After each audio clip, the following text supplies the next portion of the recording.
Checkmate.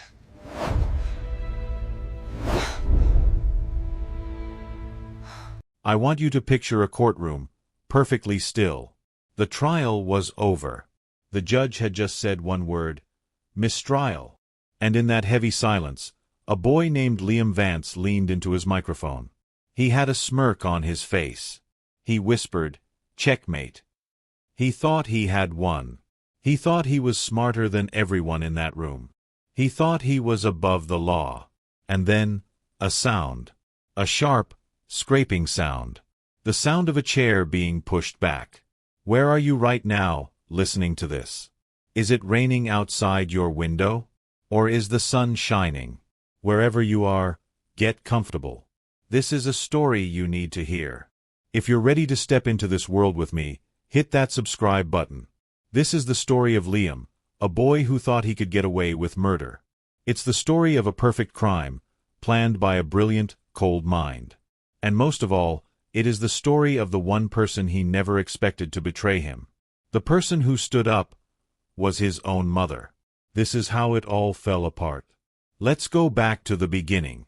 Let's go back to the town called Crestmere Bluffs. It seemed perfect, but underneath, it was already rotting. Let me take you to Crestmere Bluffs. On the surface, it was the kind of place everyone dreams of living. The streets were clean and quiet. The lawns were a perfect, bright green. Every house looked like it had been freshly painted. On a summer morning, the only sound you'd hear was the chiff-chiff-chiff of the sprinklers, all turning on at the exact same time. This is where Liam Vance lived. His house was the biggest on the block, all sharp, modern angles and huge windows that looked like dark, empty eyes. His bedroom wasn't like most teenagers. There was no mess. No posters on the walls. It was neat and cold, like a fancy hotel room. He had a huge desk with a powerful computer, and he spent a lot of time at it, staring at the screen. But his favorite thing to do was to just stand at his window and watch. He watched his neighbors like they were characters in a dull TV show. He saw Mr. Anderson washing his already clean car. He saw the kids next door being perfectly quiet on their playground set. He saw the whole town performing its daily routine of being perfect. And it was all so boring. That's the real truth about a place like Crestmere Bluffs. The perfection is a cage. The clean streets are the bars. The quiet sounds are the lock on the door. Everyone is trapped by the need to keep up appearances, to be the best, to have the most. The person who believed in this cage most of all was Liam's mother, Eleanor. She was the one who kept their home spotless. You could eat off her kitchen floors. She was always dressed perfectly, even on a Saturday morning. She loved Liam, but her love came with rules. Be the best. Get the best grades. Make the family look good. Don't cause a scene. For a long time, Liam played along. He was the perfect son for a perfect mother in their perfect cage. But inside, he was dying of boredom. He felt like he was the only real person in a town of robots. And he started to wonder, what would happen if he stopped following the program? What would happen if he did something so real, so shocking, that it would tear this perfect little world apart? He didn't know it yet, but he was about to find out. So how does a boy from a perfect house on a perfect street decide to do something so terrible? It wasn't about anger. It wasn't a fight. For Liam, it was more like a math problem. A very, very complicated one that he needed to solve. You see, he felt nothing when he watched people. Their happiness, their sadness. It was all just noise to him. He felt separate from it, like a scientist watching ants through a glass. He started to wonder, could he commit the perfect crime? Not for money or for revenge, but just to prove he could. To prove that he was smarter than the police, smarter than the entire system. It was the ultimate test for someone who thought he was the smartest person in the room. But he needed a subject, a variable for his equation. That's when he noticed Maya Flores. Maya worked at the coffee shop downtown, the Daily Grind. She was the one who always remembered your name and your usual order. She had a laugh that made other people smile. She was real in a way that everything in Crestmere Bluffs was not. She was kind. And to Liam, that made her the perfect choice. Why? Because everyone would care. If something happened to her, the whole town would feel it. The chaos would be interesting to watch. It would prove that their safe, perfect world was just an illusion. He didn't hate her. In his cold, strange mind, that was the point. He felt nothing for her at all. She wasn't a person to him. She was just proof. A piece of data. The key variable in his experiment. Do you see the difference? A crime of passion is messy and human. What Liam was planning was clean and empty. It was the most dangerous kind of thought there is. He started going to the coffee shop more often. He watched her. He learned her schedule. He saw which way she walked home. He was just gathering information, finalizing his equation. All he needed to do was wait for the right moment to solve it. It happened on a Tuesday night. A night when the air was soft and warm, and a slow, steady rain had just begun to fall. Can you picture it? The streets of Crestmere Bluffs were shiny and black under the streetlights. The shops were closed. The town was quiet, tucked in for the night. At the daily grind, Maya Flores was finishing her closing duties. She wiped down the espresso machine, locked the front door, and counted the day's earnings. She had no reason to be afraid. Why would she? This was the safest town in the state. Liam had been waiting. He watched from his car, parked a block away, the rain blurring his windshield. He saw her turn off the main lights inside the shop, leaving just the dim glow over the counter. He saw her pick up her bag and head for the back door, the one that led to the employee parking lot. His mind was perfectly, terribly calm. This was just the next step in the process. The final calculation. He got out of his car. The rain was a quiet patter on his jacket. His shoes made almost no sound on the wet asphalt. He moved around the side of the building, into the shadowy alley where the dumpsters were. He knew she would come out that back door. He knew she would walk to her car, alone. The back door opened with a soft creak. Maya stepped out, pulling her keys from her pocket. She was thinking about getting home, maybe about what she'd make for dinner. Normal, simple thoughts. She never saw him. It was fast. A blur of movement from the shadows. A hand clamped over her mouth, silencing her before she could even gasp. There was a brief, fierce struggle. So brief. The sound of her keys clattering to the wet ground. A single, sharp, terrible cry that was cut off almost before it started. And then, silence. The only sound was the rain, still falling, washing the street clean. Liam stood over her. He felt no panic, no regret. He just felt a sense of completion. The equation was solved. The experiment was a success. He turned and walked away, back into the shadows, leaving everything exactly as it was. He was a ghost. The peace of the night was broken an hour later. Old Mr. Peterson, the baker who arrived at 4 a.m. to start the bread, pulled into the lot. He saw the back door to the coffee shop was still slightly ajar. He saw Maya's keys on the ground, glinting in the light from his headlights. And then he saw her. The scream that tore from his old lungs didn't sound human. It shattered the perfect silence of Crestmere Bluffs. It shattered the illusion of safety forever. The first police car arrived, its blue and red lights painting the wet streets in frantic, dizzying colors. The quiet, orderly world was gone. In its place was chaos, and fear, and a single unanswered question. Who could have done this?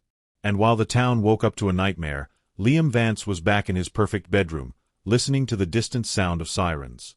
And he was smiling. The next day, Crestmere Bluffs didn't feel perfect anymore. It felt broken. The news about Maya spread like a sickness. You could see it on people's faces, the shock, the disbelief. How could this happen here? In our town. The rain had stopped, but a heavier grayness had settled over everything. The streets weren't just quiet, they were haunted. That evening, people gathered. They didn't know what else to do. They stood in the parking lot of the Daily Grind, right where it had happened. They brought flowers. A small pile of bouquets grew against the wall, their bright colors looking sad and out of place. Someone lit candles. Dozens of little flames, flickering in the dusk, trying to fight back the dark. You could hear people crying. Soft, helpless sounds. They hugged each other. They talked about Maya, about her smile, about how she always got their coffee order just right. They were sharing their memories, trying to keep a piece of her alive. It was real, human grief. Messy and loud and painful. And Liam was there. He stood at the edge of the crowd, watching. He didn't light a candle. He didn't cry. To him, this wasn't a tragedy. It was data. It was the result of his experiment. He watched the way people clung to each other, the way their faces twisted with sadness, and he took mental notes. He found it fascinating. His mother, Eleanor, was there too. But she wasn't standing with him. She was on the other side of the crowd, looking at the faces of her neighbors. And for a moment, her perfect mask slipped. She saw Maya's parents, their bodies folded over with pain, and her hand went to her heart. A real, genuine flicker of sorrow crossed her face. It wasn't for show. It was for them. For their loss. But then her eyes found Liam in the crowd. She saw him just watching, cold and still. And the moment passed. Her expression smoothed over again. She walked over to him, her heels clicking on the pavement. "It's just awful," she said, her voice low and controlled. "Come on, Liam. Let's go home. There's nothing more we can do here." She put a hand on his arm to lead him away. And as they walked back to their perfect house on their perfect street, the sounds of crying faded behind them. The cage of Crestmere Bluffs was still there. But now, everyone inside it was starting to realize the bars were real. And one of them was the monster. 2 days after the vigil, the police were no closer to an answer. The town's fear was turning into frustration. So, they organized a search. Maybe the killer had dropped something, a clue, in the woods or the fields around town. And who was there, right at the front, ready to help? Liam. He showed up wearing a simple, clean jacket and a look of serious concern. He looked the part of the grieving, helpful neighbor perfectly. He even brought a box of donuts for the other volunteers. Can you believe the nerve? The head of the search, a retired firefighter, clapped Liam on the shoulder. "It's good to see you kids stepping up," he said, his voice rough with emotion. Liam just nodded, his face a mask of sympathy. "We just want to help find who did this to Maya." So, they fanned out. A line of ordinary people, walking slowly through the tall grass near the edge of town, their eyes fixed on the ground, hoping to find something, anything. And Liam, walking with them, was the star of his own secret play. He was right there, in the middle of the hunt, for himself. He felt a thrill, a dangerous kind of excitement. They were all looking for a monster, and he was walking beside them. About an hour into the search, he saw his chance. They were near a run-down shed at the back of the old Johnson property. The old man who lived there was known for being a little grumpy, a little off. A perfect suspect. Liam slowed down, letting the others move a few steps ahead. He pretended to tie his shoe. As he crouched down, his hand dipped into his pocket. He pulled out an old worn work glove he'd taken from his own garage. It was dirty and had a small tear in the thumb. He made a soft, surprised sound. "Hey!" he called out, his voice full of fake urgency. "I found something." The others gathered around. He pointed to the glove, lying in the grass near the shed as if it had been dropped. "It looks fresh," he said, letting his voice tremble just a little. The retired firefighter picked it up with a stick, his face grim. "This could be something. Good eyes, son." They bagged it as evidence, a new lead. A red herring he had planted himself. As the group moved on, energized by the find, Liam fell to the back of the line. He watched them, these useful, trusting people, following the false trail he had laid. And inside, he was calm. Satisfied. He wasn't just outsmarting the police. He was leading them by the nose. He was in complete control. The game was going perfectly. Back in his bedroom, with the door locked, the thrill of the search began to fade. The excitement of fooling everyone was replaced by a flat, empty feeling. It was like finishing a difficult level in a video game. The challenge was over. And now what? He needed something more. A trophy. Not for the police to find, of course, but for himself. Proof that it was real. That he was real. It's a dangerous thought, isn't it? The need for a souvenir. It's what trips up so many smart criminals. They can't resist taking a little piece of their crime back home with them. It makes the memory more tangible. For Liam, it wasn't about sentiment. It was about ownership. He wanted to own what he had done. His mind went back to that night. The struggle. The clatter of her keys on the wet pavement. His eyes had caught a tiny glint of silver among the keys. It was a small, tarnished silver keychain. A little bird in flight, its wings spread. It was cheap. Probably meant nothing to anyone else. But he had seen it in her hand every day at the coffee shop. It was hers. And now, he realized with a jolt, he wanted it. The next day, under the guise of taking a walk to clear his head, he went back. Not to the coffee shop, but to the alley behind it. It was still taped off by police, but the area around the dumpsters was loose. He acted like a curious, concerned kid, just peering around. And there it was. Kicked slightly under the dumpster during the struggle, overlooked by the police in the dark and the rain. The little silver bird. His heart didn't race with fear. It beat with a cool, steady triumph. He knelt, pretending to tie his shoe, and his fingers closed around it. It was cold. He slipped it into his pocket and walked home, his hands in his pockets, feeling the sharp edges of the bird against his fingers. Back in his room, he looked at it. It was a stupid little thing. Worth nothing. But it was everything. He didn't hide it in a box under the floorboards. That would be too obvious, too dramatic. Instead, he did something much more arrogant. He put it on his bookshelf, right between two thick textbooks on computer science. A little piece of a real messy life, tucked away in his perfect, sterile room. A stain on his perfect crime. He thought it was a symbol of his control. His genius. He didn't understand it was the first crack in his foundation. The one tiny mistake that brilliant, arrogant people always make. They keep a piece of the fire, just to prove they can play with it. And sooner or later, everything burns. For a while, it seemed like Liam's plan was working perfectly. The police were busy. They questioned Old Man Johnson because of the glove Liam had planted. They looked into a few other people with shaky alibis. They were running in circles, and Liam watched it all from a distance, feeling smarter than all of them. But here's the thing about the world today. It has eyes everywhere. Detective Eva Rostova was the one in charge of the case. She was methodical. She was tired. And she wasn't from Crestmere Bluffs, so she didn't care about its perfect image. She just cared about the facts. She had her team go through everything again. And that's when one of her officers found it. It was a traffic camera. Not on the main road by the coffee shop, but on a smaller side street about 2 blocks away. It was an old camera, its lens speckled with rain and dirt. Most people would have forgotten it was even there. The footage was grainy and dark. The timestamp read 9:47 p.m., the estimated time of the attack. Detective Rostova leaned in close to her computer screen. The video showed a figure walking quickly down the side street, heading away from the direction of the coffee shop. The picture was too fuzzy to see a face. The person had their hood up against the rain.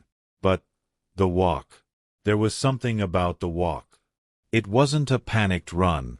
It was a steady, confident stride. The posture was tall, straight. And then, under a flickering streetlight, the figure turned their head just slightly. The camera didn't catch a face. But it caught the build. The height. The shape of the shoulders. It matched someone they had already spoken to. Someone who had been very helpful. Someone who had given his statement and was never considered a real suspect. Detective Rostova felt a cold chill that had nothing to do with the air conditioning. She picked up a file from her desk. She flipped it open. She was looking at a school photo of a smiling, handsome boy. Liam Vance. She leaned back in her chair. The puzzle pieces were starting to shift. The helpful volunteer. The perfect son. The boy who found the glove. For the first time, she asked a new, dangerous question. What if the monster wasn't hiding in the shadows? What if he was standing in the spotlight the whole time? The unblinking eye of the camera had seen him. And now, so had she. With the grainy video in hand, Detective Rostova couldn't arrest Liam. It wasn't enough. A blurry figure that might be him? No judge would sign off on that. She needed to break his story. She needed to break his alibi. So, she decided to pay the Vance family another visit. This time, it wasn't a general question. It was a focused interview. She sat with Liam and Eleanor in their pristine living room. The air smelled like lemon cleaner and expensive flowers. It was so quiet you could hear the clock ticking. "Liam," the detective said, her voice calm and polite. "I just need to go over your whereabouts one more time. For the record. You said you were here, at home, in your soundproof studio, from 8 o'clock until morning. Is that correct?" Liam didn't even blink. "Yes, that's right. I was working on a coding project. I never left." He was so sure of himself. So calm. It was impressive, in a terrifying way.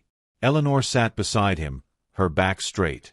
"That's right, detective," she said smoothly. "He was home all night. I can vouch for that." But Detective Rostova was ready. She turned to Eleanor. "And did you see him in his studio? Did you physically check on him?" A tiny, almost invisible flicker of doubt crossed Eleanor's face. "Well, no. His studio is downstairs. I was upstairs in my office. But I would have heard him if he left." The detective nodded slowly. She was like a surgeon, cutting carefully. "The house is big. The studio is soundproof. Are you sure you would have heard?" Before Eleanor could answer, the detective turned back to Liam. "Your studio has one window, facing the side of the house, correct?" Liam's confidence wavered, just for a second. "Yes. And that window leads right into the backyard. And the gate from your backyard leads to the alley behind Willow Creek Lane." She let that hang in the air. A possible escape route. Then, she dropped the real bomb. It was so small, so simple. "We spoke to your neighbor, Mrs. Gable. She lives across the street." She remembers that night clearly because the noise from the garbage truck the next morning woke her up early. Detective Rostova looked straight at Liam. But she also remembers something else. She was up late, around 9:45, getting a glass of water. She looked out her kitchen window. And she saw a shadowy figure leaving from the side of your house and walking quickly down the street. She thought it was maybe a kid playing a prank. She almost didn't mention it. The room went perfectly still. Liam's alibi, his perfect, soundproof cage, suddenly had a door. And someone had seen him use it. He didn't say a word. But the mask of the calm, helpful boy was gone. He just stared at the detective, his eyes cold and hard. The walls of his perfect world were starting to close in. And for the first time, he wasn't smiling. The moment Detective Rostova closed the front door, the silence in the Vance house became a different kind of quiet. It wasn't peaceful. It was the quiet of a held breath, of a bomb that hasn't gone off yet. Eleanor Vance stood perfectly still in the living room, her arms crossed tightly. She could still feel the ghost of where she'd put her hand on Liam's shoulder, a protective gesture for the detective's benefit. Now, her hands were cold. A mother knows. Somewhere deep down, in a place beyond logic and reason, a part of her knew. It was in the way he never cried as a baby, just watched. It was in the cold, flat look he got in his eyes when he didn't get his way. It was in the way he had stood at the vigil, not sad, but curious. All those little memories, like scattered pieces of a puzzle, were suddenly trying to fit together in her mind. And the picture they were forming was terrifying. She turned to look at him. He was still sitting on the sofa, calm, as if they'd just discussed the weather. "Liam," she said, and her voice was tighter than she meant it to be. "What was that?" "The side gate. A figure." He looked up at her, and his expression wasn't one of fear or panic.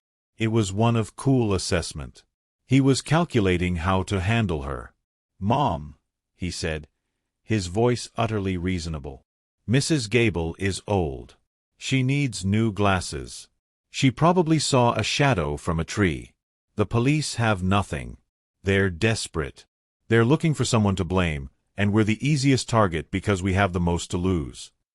He stood up and walked over to her. He didn't hug her. He never did. He just stood close, his voice low and intense. "They're not from here. They don't understand us. They see this house, our name, and they think we're snobs. They want to tear us down. They want to destroy our family's reputation because they can't find the real killer." He was so convincing. He took all her own fears, about their status, about outsiders, about their perfect life being fragile, and he used them like a weapon. Against her. And Eleanor, she wanted to believe him. Oh, how she wanted to. Believing him was easier. Believing him meant her world wasn't shattering. It meant her son wasn't a monster. It meant she hadn't spent 17 years loving and raising a stranger. So, she made a choice. Right there in that quiet, expensive room. She chose denial. She let out a slow breath, and her shoulders relaxed. The doubt, the fear, the instinct. She pushed it all down into a dark box and locked it tight. "You're right," she said, her voice finding its familiar, controlled tone again. "Of course you're right. This is an outrage. They can't talk to us like that." She looked at her son, her brilliant, misunderstood son, and she made him a promise. "Don't you worry. I'll call our lawyer. We are not going to let them do this to us. We are the Vances.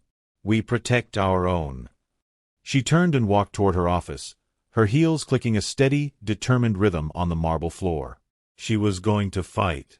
She was going to use every dollar and every bit of influence she had. She was going to defend the very monster she was too afraid to truly see. 2 days later, the doorbell rang. It wasn't a friendly ring. It was a long, firm press that echoed through the silent house. Eleanor answered, her face already a mask of prepared annoyance. But the mask cracked when she saw who was there. Detective Rostova stood on the doorstep. But she wasn't alone. 2 uniformed officers flanked her. And in her hand, she held a piece of paper. She didn't ask to come in. She simply held up the paper. "This is a search warrant, Mrs. Vance," she said, her voice flat and official. "We have a court's permission to search these premises." For a moment, Eleanor was frozen. She looked at the paper, then at the detective's unblinking eyes. This wasn't a conversation. This was an invasion. Liam came down the stairs, his expression curious. But when he saw the officers, his casual act dropped. His eyes locked on the warrant. The color drained from his face. The police moved inside. They put on thin blue gloves. The snap of the latex was a sharp, scary sound in the quiet house. It was methodical. They didn't tear things apart. They were slow and careful, and that was worse. They opened drawers. They looked in cabinets. They moved through the beautiful, sterile rooms, touching everything. The house didn't feel perfect anymore. It felt contaminated. Eleanor stood in the center of the living room, her arms wrapped tightly around herself. She watched a stranger open her grandmother's china cabinet. She was shaking with a quiet, helpless fury. Liam watched from the staircase, his knuckles white as he gripped the banister. His mind, always so fast, was racing. He was running through everything in his head. Where had he put it? Was it safe? He had been so sure they would never get this far. The officers moved upstairs. They went into his bedroom. The air in the house grew thick and heavy. You could hear every footstep, every drawer slide open. Downstairs, everyone waited. And then, from Liam's bedroom, a voice called out, "Detective!" It was one of the officers. His voice wasn't loud, but it cut through the silence like a knife. "We found something." Liam's head snapped up. His heart, for the first time, gave a hard, painful thud against his ribs. The game was over. Upstairs, in Liam's bedroom, time seemed to stop. The police officer wasn't holding up a bloody knife or a weapon. It was something smaller. Something quieter. It was the little, tarnished silver bird keychain. The officer had found it tucked inside one of Liam's computer science textbooks. A place he thought was too boring, too ordinary, for anyone to ever look. His hiding spot wasn't clever. It was arrogant. Detective Rostova took the keychain, holding it carefully in her gloved hand. She turned it over. It was cheap, simple. Nothing special. But she knew exactly what it was. Maya Flores's family had described it perfectly. The little bird she carried everywhere for good luck. The detective walked to the top of the stairs. She didn't say a word. She just held the keychain up for Eleanor and Liam to see. Eleanor's hand flew to her mouth. Her eyes widened in horror. This wasn't a misunderstanding. This wasn't a shadow in the night. This was a thing. A real physical thing that belonged to a dead girl, hidden in her son's room. The denial she had clung to so fiercely shattered into a million pieces. The box she had locked her fears in burst open. She stared at Liam, her face a mess of confusion and dawning, terrible understanding. Liam didn't look at his mother. His eyes were fixed on the little silver bird. His whole body was rigid. The perfect control was gone. He looked like a computer that had just crashed. Blank. Frozen. He had made a mistake. A stupid, simple mistake. He had kept a souvenir. Detective Rostova walked down the stairs, her footsteps slow and heavy. She stopped in front of Liam. "Liam Vance," she said, her voice clear and firm in the silent house. "You are under arrest for the murder of Maya Flores. You have the right to remain silent." She continued, but the words seemed to fade into a dull buzz. As she spoke, one of the officers gently took Liam's arms and guided them behind his back.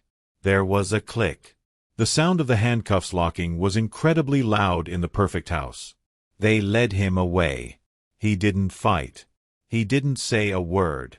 He just walked, his head down, past his mother. Eleanor stood alone in the center of her beautiful living room, watching them take her son away. The gilded cage was still there. But now, everyone could see the monster that had been living inside it all along. The silence after they took Liam was the loudest sound Eleanor had ever heard. It was a screaming, painful silence. For a long time, she just stood there in the middle of her living room, unable to move. The world had fallen apart. But then, something inside her snapped back into place. It wasn't warmth, or love, or even motherly fear. It was something colder, sharper. It was the instinct to protect the one thing she had spent her entire life building, the Vance name. She walked to her office, her steps steady and sure. She picked up her phone. She didn't call a friend. She didn't cry. She called the most ruthless, expensive criminal defense lawyer in the state. His name was Julian Croft. When he arrived, he didn't look sorry for her. He looked interested. Like Liam's case was a complicated puzzle he was being paid a fortune to solve. They sat in her pristine kitchen, a world away from the cold cell where Liam now was. "Tell me everything," Croft said, his voice calm and devoid of emotion. "And I mean everything. Don't lie to me, Eleanor. I can't work in the dark." And so, she told him. She told him about the keychain. She told him about the camera footage. She told him about Liam's coldness, his arrogance. She held nothing back. For the first time, she was completely honest with someone about the son she had created. Croft listened, nodding slowly. When she finished, he steepled his fingers. "Good," he said. Eleanor stared at him. "Good. It's good to know the worst of it," he explained, his voice like ice. "Now, here is our strategy. We do not claim he's a sweet, innocent boy. The jury would never believe it. Instead, we build a castle of doubt." He laid out his plan, piece by piece. It was a shield made of glass and steel, transparent in its cruelty, but unbreakable. "First," he said, "we attack the investigation. The glove they found was a plant? Fine. We say the keychain was a plant, too.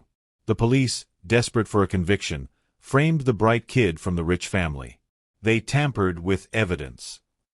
Eleanor's eyes widened, but she didn't interrupt.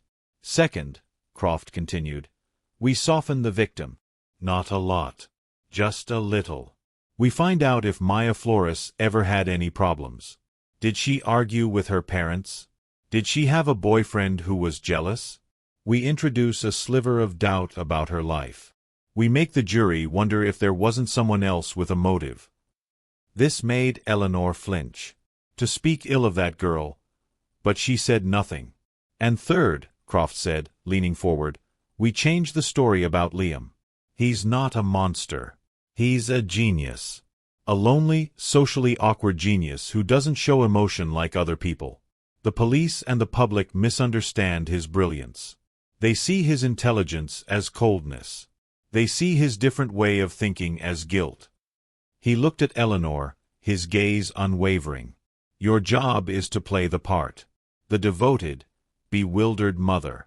You cannot show a single moment of doubt. You believe in your son's innocence with every fiber of your being. You are a pillar of strength. Eleanor sat there, taking it all in.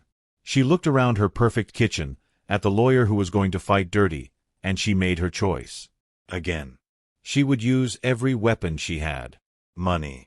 Influence. Lies. She would build this shield.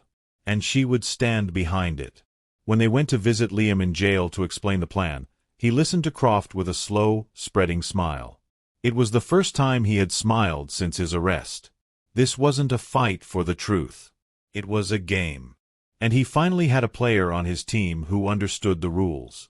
The real battle was about to begin. And the truth was the first casualty. While Eleanor and her lawyer built their fortress of doubt, the world outside kept turning. Maya's family was still grieving. Her younger brother, Carlos, was trying to navigate a life that felt empty and strange. He'd go to the mall, to the park, and see his sister's friends. They'd share memories, and it helped.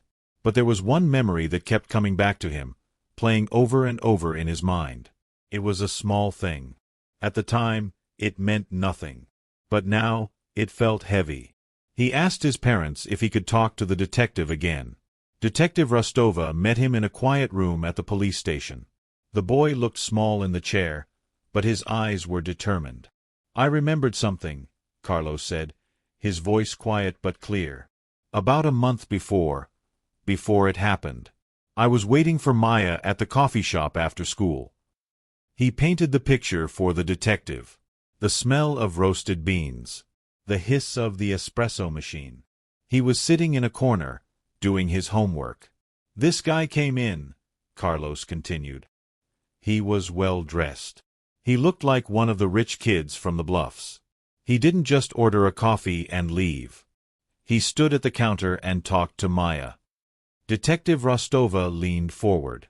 What did he say? That's the thing, Carlos said. It wasn't normal conversation. He was asking her these questions. Weird, philosophical questions. Carlos took a breath, trying to remember the exact words. He asked her, if a tree falls in a forest and no one is around to hear it, does it make a sound? Then he asked, do you think we're all just following a program, or can we actually choose to do something original? The detective felt a chill. They were the kind of cold, theoretical questions a bored intellectual would ask. They fit the profile perfectly. How did Maya react? She asked. Carlos shrugged. She was nice about it. She always was. She laughed a little and said, I think we make our own sound, and went back to work. The guy just smiled, took his coffee, and left. I didn't think about it again. Until now. Then Carlos added one final, crucial detail. I remember what he was wearing. A dark blue sweater with a small, white logo on the chest. A crest. It was from Crestmere Academy. The private school Liam Vance attended. And one more thing, Carlos said, his voice dropping to a whisper. When he paid, he pulled out his wallet. He had a little silver keychain on it. A bird. I remember because Maya saw it and said, "Hey, I have one like that." She showed him hers. He just looked at it and said, "Interesting." Then he left. A memory. A simple, human memory that no amount of legal strategy could erase. It placed Liam at the scene weeks before the crime. It showed his cold, calculating interest in Maya. It connected him to the keychain. It was the truth, stubborn and alive, and it refused to die. For most people, jail is a nightmare. The constant noise, the smell of bleach and sweat, the loss of control. For Liam, it became a new stage, and he was the lead actor. After the initial shock wore off, he settled in. He saw the other inmates not as threats, but as an audience. They were simple, driven by base emotions like anger and fear. He found them predictable, easy to manipulate. He started playing a part. He was polite to the guards. "Thank you," he'd say when they brought his meal. "Have a good day." He was quiet, but not scared. He kept to himself, but he watched everything. He asked for books. Not just any books. Thick, complex books on philosophy and advanced mathematics. He would sit on his bunk and read for hours, looking every bit the serious, intellectual young man. The guards started to talk. "He's not like the others," one would say. "He's so calm, so smart. You really think he could have done something like that?"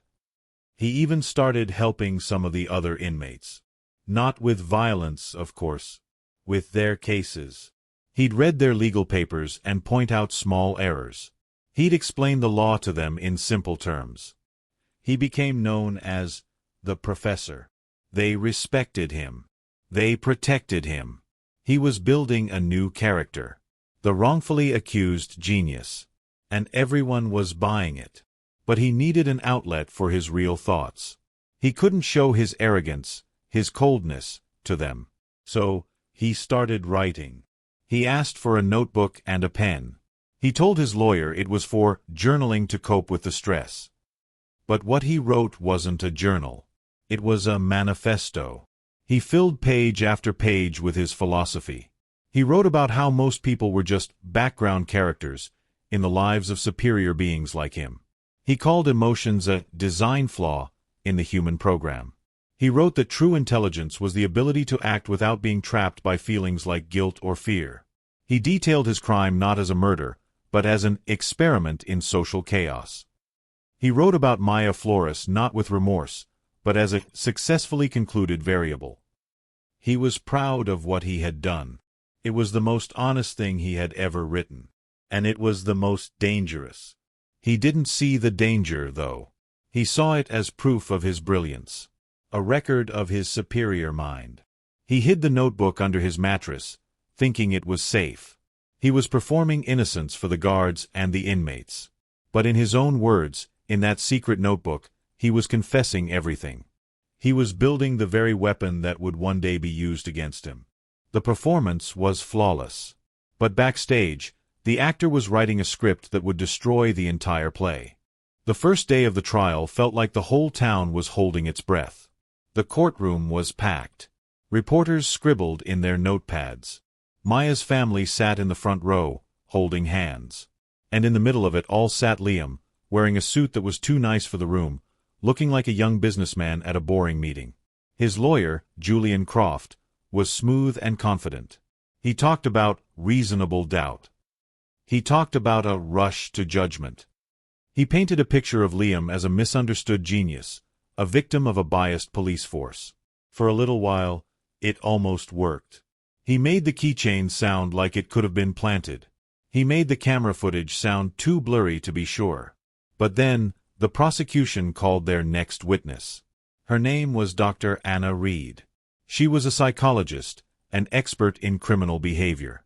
She wasn't there to talk about the night of the murder. She was there to talk about the mind of the killer. The prosecutor started with a simple question. "Dr. Reed, based on your review of the evidence, the police reports, the witness statements, the defendant's own writings and actions, what is your professional opinion?" Dr. Reed adjusted her glasses. Her voice was calm and clear, like a teacher explaining a difficult lesson. "In my opinion," she said, "the perpetrator of this crime displays a classic and severe narcissistic personality structure. They believe they are superior to others. They see people not as human beings, but as objects to be used for their own purposes, or as obstacles to be removed." She began to list the traits, one by one. And with each one, it was like she was reading from a checklist of Liam's life. "A grandiose sense of self-worth," she said. The jury could picture Liam standing at his window, judging his neighbors. "A profound lack of empathy." They remembered Carlos's story about the strange questions at the coffee shop. "A need for constant admiration." They thought of him performing for the guards in jail, becoming the professor.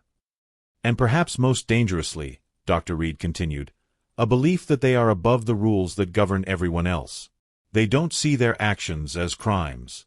They see them as experiments, as intellectual exercises. The suffering of others is simply data." She wasn't yelling. She wasn't even accusing.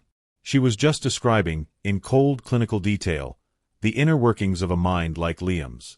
And as she spoke, something shifted in the room. You could feel it. People weren't just looking at a teenager in a suit anymore. They were starting to see the shape of the thing living inside him. Eleanor Vance, sitting right behind her son, listened to every word. She heard this expert, this stranger, describe her son with terrifying accuracy.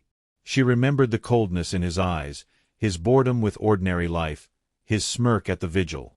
The psychologist's words were keys, unlocking all the doubts she had tried so hard to bury. She looked at the back of Liam's head. And for the first time, she didn't see her brilliant, misunderstood boy.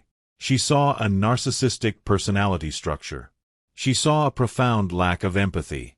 She saw a monster, described in perfect, clinical detail. The lawyer's shield of glass and steel was still there.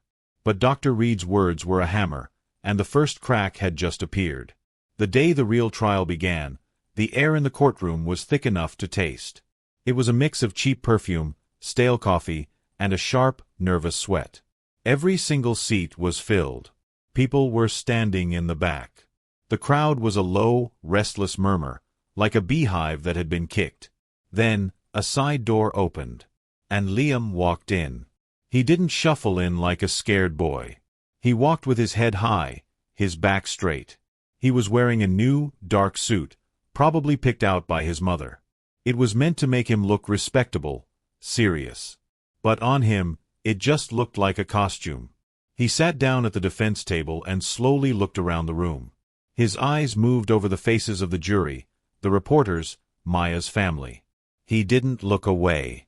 He didn't seem ashamed or afraid. He looked curious, like he was studying the audience before a play. His lawyer, Croft, leaned over and whispered something to him. Liam nodded, a small, cool smile on his lips. He was ready. Across the room, Detective Rostova watched him. She saw the confidence in his posture. She saw the way he adjusted his tie, perfectly calm. She knew, in that moment, that he was enjoying this. This was his biggest stage yet. In the front row, Eleanor sat with her hands clasped tightly in her lap. She wore a brave, composed face for the cameras. But up close, you could see her knuckles were white. She looked at her son, and the psychologist's words echoed in her mind, a profound lack of empathy. The judge entered. Everyone stood up. The rustling of clothes sounded like a sudden wind. Then the judge raised his gavel. He brought it down. Crack. The sound was like a gunshot in the quiet room. "This court is now in session," the judge said, his voice old and tired. The murmur of the crowd died instantly. The only sound was the rustle of papers. The performance was over. The real show was about to begin. And Liam Vance was sitting in the center of it all, looking like he wouldn't want to be anywhere else. The trial rolled on, day after day. It was a slow, grinding process. Lawyers arguing over tiny details. Experts explaining complicated science. For the people in the courtroom, it was exhausting. But for Liam, it was boring. You could see it in the way he sat. He didn't fidget.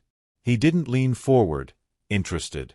He would sometimes scribble on a notepad, but it wasn't notes about the case. He was working on math problems. To pass the time. The prosecutor, a man named Mr. Evans, was a good man. He believed in justice. But he wasn't used to dealing with someone like Liam.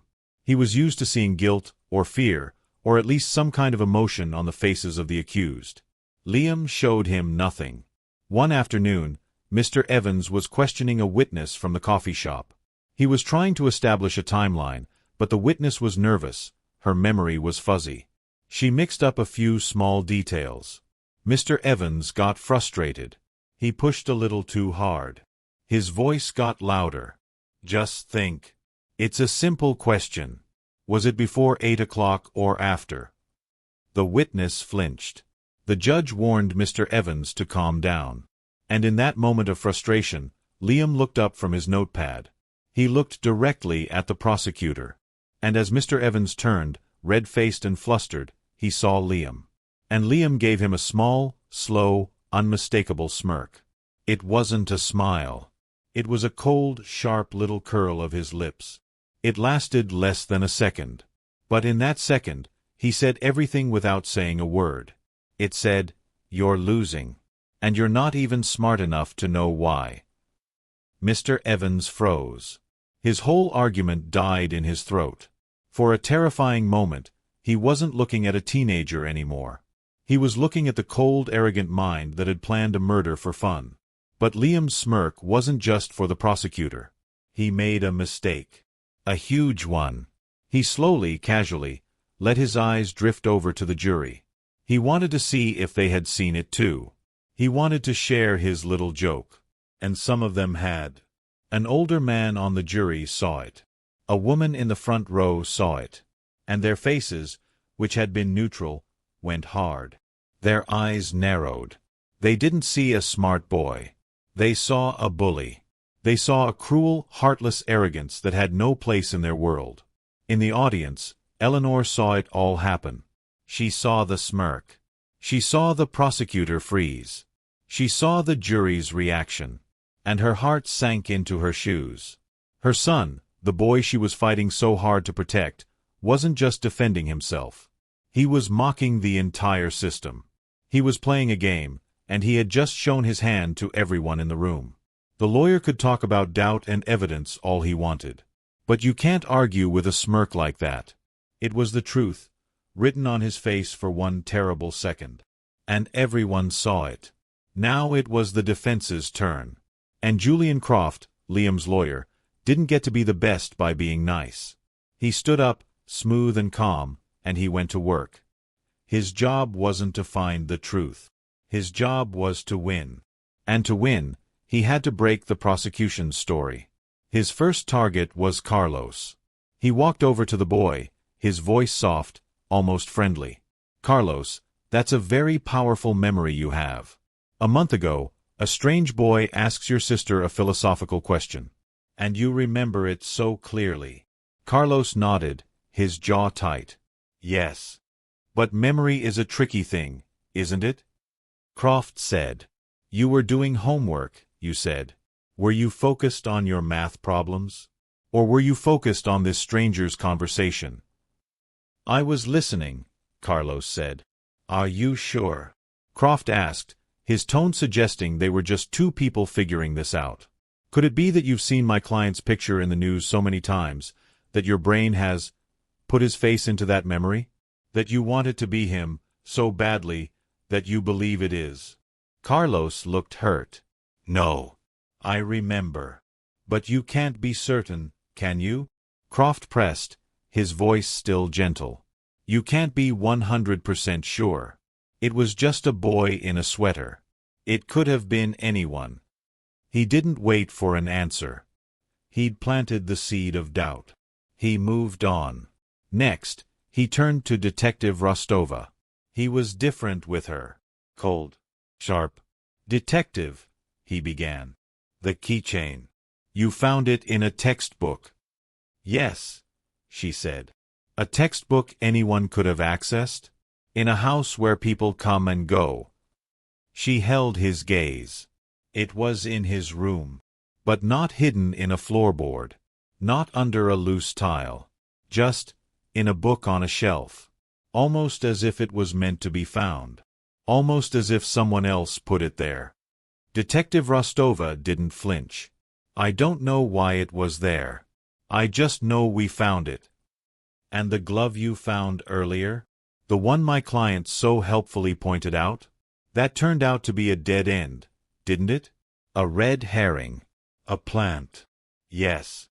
So, Croft said, turning to the jury with a slight smile. We know for a fact that someone planted false evidence in this case. We just disagree on who. The implication hung in the air. Maybe the police planted the keychain. He was brilliant. He was twisting everything.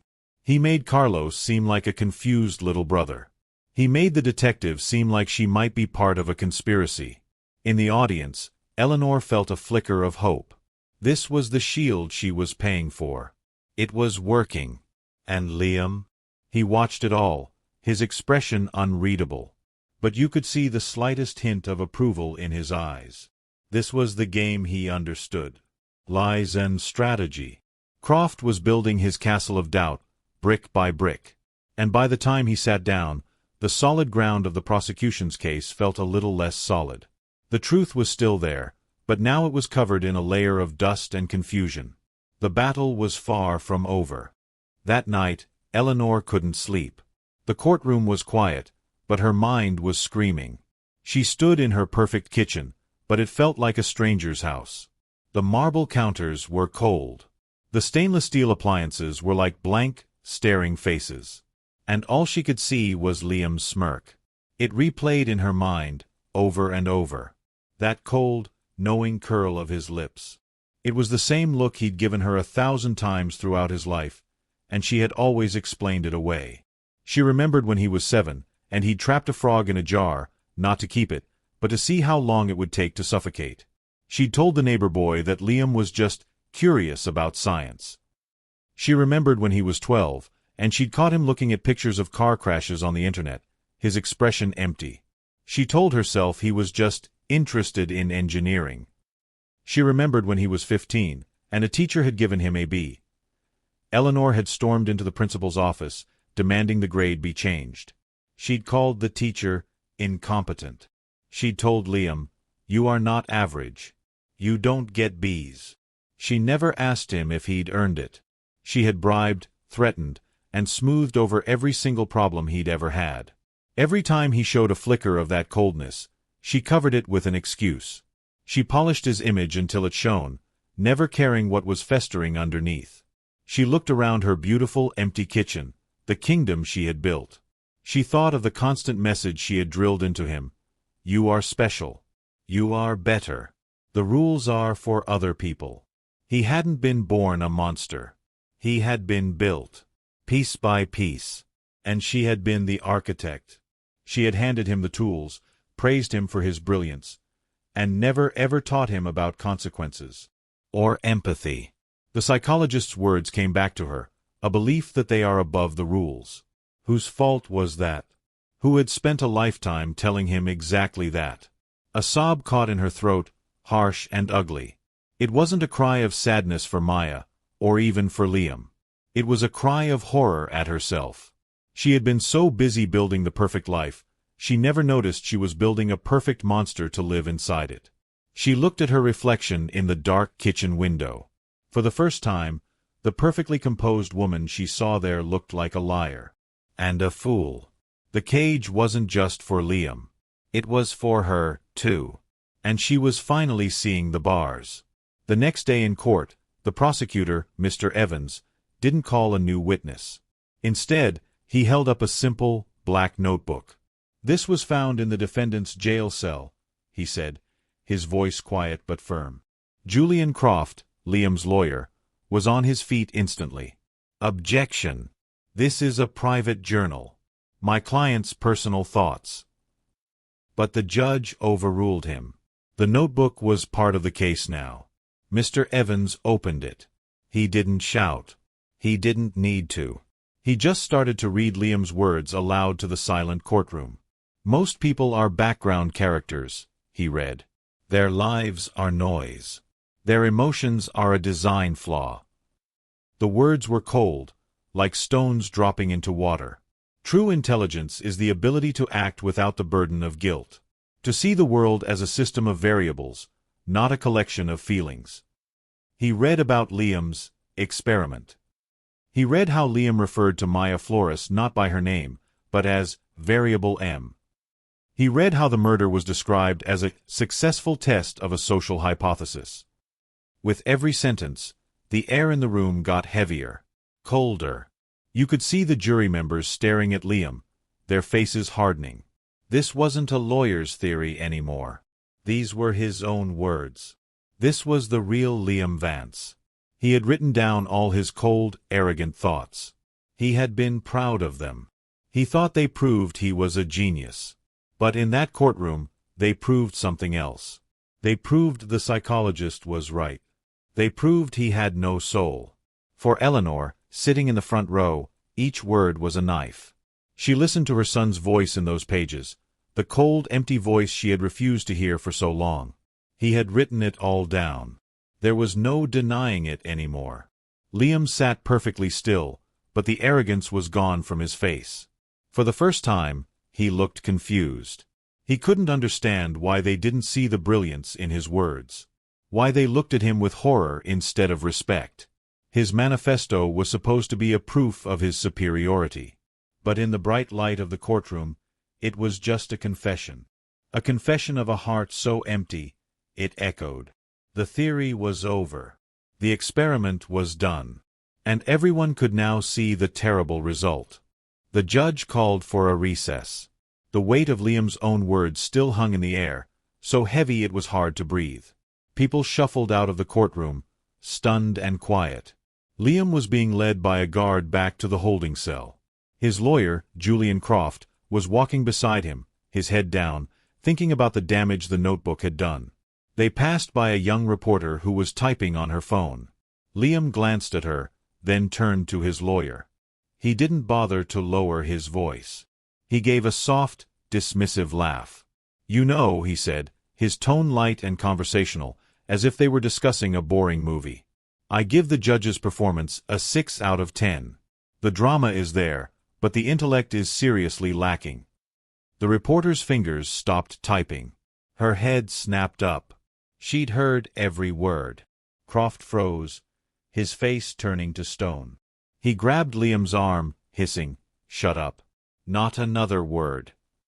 But it was too late. The reporter's eyes were wide. She looked from Liam's smug face to the lawyer's panicked one. She had her story. By the time the recess was over, the quote had spread. It was on the internet. It was being whispered in the hallways. It was passed from person to person in the courtroom like a poison. He mocked the judge. The jury members heard it. As they filed back into their seats, they didn't look at Liam the accused. They looked at Liam the mocker. The boy who thought this was all a joke. Eleanor heard it from a woman sitting behind her. The woman leaned forward and whispered, "Can you believe what he said?" And she repeated the words. Eleanor didn't turn around. She didn't respond. She just stared straight ahead, her body rigid. Her son hadn't just written horrible things in private. He was now saying them out loud, for everyone to hear. He was spitting on the court, on the process, on the memory of Maya. The castle of doubt his lawyer had built was crumbling, and Liam was the one swinging the hammer. With a single stupid comment, he had shown the jury exactly who he was. He wasn't just a killer. He was a bully who thought he was better than all of them. And everyone was finally seeing it. The defense called its final witness, Eleanor Vance. She walked to the stand slowly, like she was walking through deep water. The whole courtroom watched her. This was it. The mother. The one person who had stood by him through everything. She was supposed to be his final shield. She sat down. She promised to tell the truth. Her voice was a whisper. Julian Croft, Liam's lawyer, started with soft, easy questions. He built the picture he wanted, the devoted mother, the brilliant son, the close family. "Eleanor," he said, his voice gentle, "do you believe your son is capable of murder?" This was her moment. This was the line she had practiced. The lie she was supposed to tell the world. She opened her mouth. But no sound came out. Her eyes drifted away from her lawyer. They landed on Maya's mother, who was staring at her, tears streaming silently down her face. Then she looked at Liam. Her son. He was watching her, not with love or hope, but with a cold, calculating expectation. He was waiting for her performance. He needed her to say the lines. And in that moment, every memory crashed down on her. The frog in the jar. The bribed teachers. The smirk at the vigil. The keychain. The manifesto. The mockery. She saw the architect. And she saw the monster she had built. The prosecutor, Mr. Evans, stood up for his cross-examination. He didn't yell. He didn't have to. He held up the black notebook. "Mrs. Vance," he said, his voice quiet but clear. "After hearing your son's own words, after seeing his actions, can you really sit there and tell this jury, under oath, that you believe he is innocent?" The question hung in the air. It was the only question that mattered. Eleanor looked at her son. She saw the arrogant boy who thought he was above it all. The boy she had created. She looked at the jury. She saw their faces, hard and waiting. She looked at the grieving family of the girl her son had killed. The words were there, the practiced lie. "Yes, I believe he is innocent." But they stuck in her throat. They felt like poison. Her lips trembled. Her hands shook on the wooden rail of the witness stand. The truth was too heavy. The lie was too ugly. She opened her mouth. And she did the one thing she had never, ever done. She told the truth. With a broken voice, she whispered, I cannot." A gasp went through the courtroom. The architect of the monster had just refused to build him one more wall. The cage was open, and the world was about to see what was inside. The gasp in the courtroom faded, leaving a silence so complete you could hear the buzz of the fluorescent lights overhead. All eyes were on Eleanor. She didn't look at her lawyer. She didn't look at the judge. Her eyes were fixed on her son. And in that look, there was no more denial. No more protection. There was only a terrible, clear, heartbreaking truth. Slowly, deliberately, she pushed her chair back. The sound was like a gunshot in the quiet room. A sharp, wooden screech against the floor. She stood up. Her body was trembling, but her voice was steady. It was soft, but it carried to every corner of the room. She looked not at the lawyer, but directly at the judge. "I cannot," she repeated, her voice stronger now, "testify for that man." She didn't call him her son. She didn't use his name. She called him that man. And then, she turned. She walked away from the witness stand. She walked past the defense table, where Liam sat frozen, his eyes wide and uncomprehending. She walked out of the courtroom, her head held high, leaving everything behind. The silence she left behind was chaos. The judge was calling for order. The lawyers were shouting. But no one was looking at them. Everyone was looking at Liam. The arrogant monster was gone. The cool, calculating genius had vanished. What was left was just a boy. A boy whose entire empire, built on his mother's lies and his own arrogance, had just collapsed into dust. He was utterly, completely alone. And for the first time, he looked afraid. What happens when a world built on a lie finally hears the truth? It collapses. There was no dramatic finish to the trial. There didn't need to be. After Eleanor walked out, the fight went out of everyone. The judge looked tired. The defense lawyer, Croft, simply put his papers in his briefcase. The performance was over. The jury didn't even need to leave the room. Their decision was quick. Unanimous. Guilty. When the word was spoken, it didn't feel like a victory. It felt like a correction. Like a doctor finally naming a sickness that had been in the room for years. Liam didn't scream. He didn't cry. He just deflated. The guards led him away. This time, he didn't stand tall. He shuffled. His head was down. The expensive suit he wore suddenly looked like a costume he'd been caught in. He was sent to a real prison, not the county jail. A place with no audience to perform for. No one to impress. The other inmates there weren't like the ones before. They saw through his professor act in a second. He was just another kid in a cage. The brilliant, untouchable Liam Vance was gone. In his place was a number. Sometimes, in the deep quiet of his cell, he would take out the little silver bird keychain. They had let him keep it, a cruel piece of his own crime. He would hold it in his hand and try to feel something. Pride for his perfect plan. Anger at his mother. Sadness for Maya. But he felt nothing. Just a cold, empty silence. The experiment was over, and he was the only one left in the lab. His mind, so sharp and quick, had nothing left to solve. No more equations. No more variables to manipulate. The one problem he could never figure out was the one that finally broke him. The weight of a human life, and the fact that his own was now utterly, completely worthless. He thought he was above the law. He thought he was above everyone. But in the end, he was just a boy in a room, alone with the terrible truth of what he had done. And for the first time, there was no one to blame but himself. The monster was gone. All that was left was the consequence.